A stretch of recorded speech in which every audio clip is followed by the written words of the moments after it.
Hi, I'm Jake Zimmerman coming to you from Shenzhen, China. My goal is to be a financial flashlight and eliminate shadows that exist in the personal financial world. I want to bring these concepts to life with real examples because one's future financial well-being is too important to hope it'll take care of itself sooner or later. Well, that's why I'm here.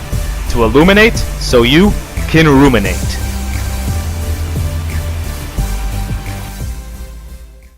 Last time we talked about diversification and how it's a cornerstone of smart saving. Before dissecting this notion any further, I want to clarify what I mean by saving versus smart saving.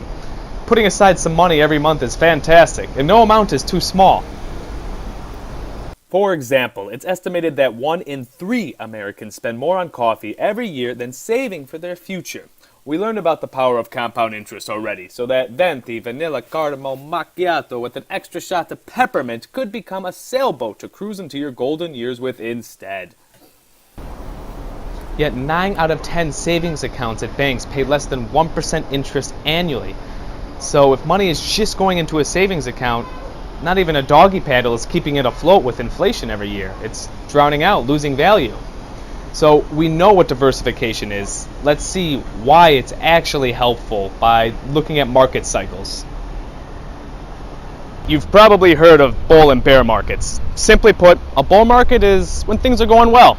Consumer optimism and investor confidence is high. GDP is strong, unemployment is low, and in general there's a solid demand for stocks. The bull is thrusting its horns up and launching the market with it. Yet what comes up must come down, no matter how many market Viagra-esque tools governments use to stimulate economies. A bear market is a market contraction. Stock prices and valuations may have gotten higher than what their intrinsic values are, perhaps even creating some bubbles in certain sectors. The economy is slowing as the bear claws down. Now, this is a natural part of market societies, but let's look at it in a different light. This is Mike. He's a professional basketball player here in Shenzhen. He'll be assuming the role of bull markets, and I'll take on the responsibility of representing bear markets. You good to go?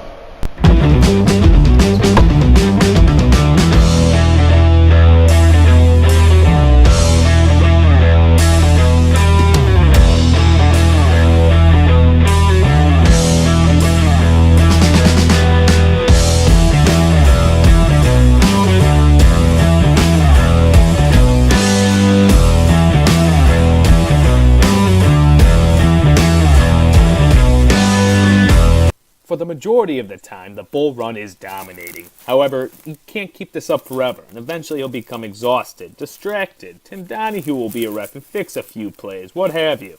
This is when I seize my opportunity.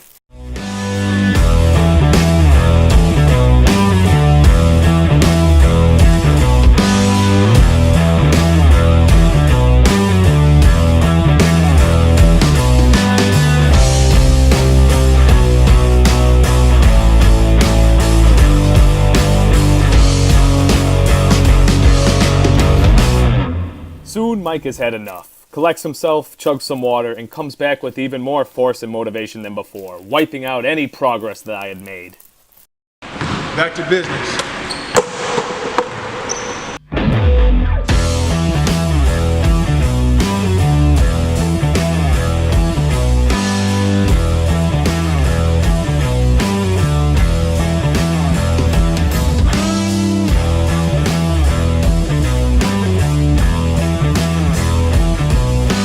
Sometimes a market correction occurs, defined by prices declining 10 to 20% in a short time span. Can be due to stocks becoming overvalued. These dips don't last long, though.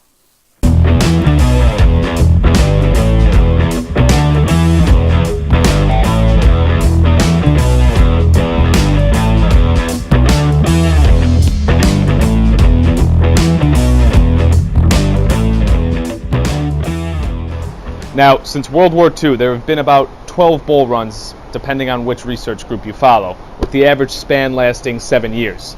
The one we're currently in, that emerged from the ashes of the 2009 financial crisis, is 9. The typical bear market lasts 1 to 1.5 years. This is represented by Mike dominated 85-90% of the game, and myself having my time to shine, clawing myself back into the match 10-15% of the time. So now let's take a look at two main types of risk that exist during these cycles. Systemic risk is when an event that could trigger a domino effect within the whole industry or whole economy occurs. Remember too big to fail during the 2008-2009 financial crisis? Now, it not only affected the financial sector, but affected sectors around it as well. Systematic risk is on a broader scale, overall market risk itself. This is due to recessions, due to the market cycles that we just discussed, as well as things outside of the market's influence, such as countries going to war, interest rate hikes, what have you. Think of it as the foundation of the market shaking itself. So we talked about how markets go through natural cycles and have been for decades. A bull run is thrusting the market up with its horns, represented by Mike jumping up quite often in our game. Every now and then a bear run will ensue and claw prices down across the market, causing a recession. Now there are still ample opportunities for seasoned investors to make money here, but that's for another time. For most folks, being diversified and in it for the long haul is and will continue being the most reliable way to gradually but steadily build that fortune, mitigating losses during recessions, as well as being there, buying even more when there's blood in the streets when the markets bounce back, because they always do bounce back and they reach new heights during the ensuing bull run. If markets don't bounce back and reach new heights during ensuing bull runs, I'll transition to proper pitchfork defense videos, because we'll probably be talking about Armageddon at that point. Next time, we're going to talk about asset classes. Until then, 再见.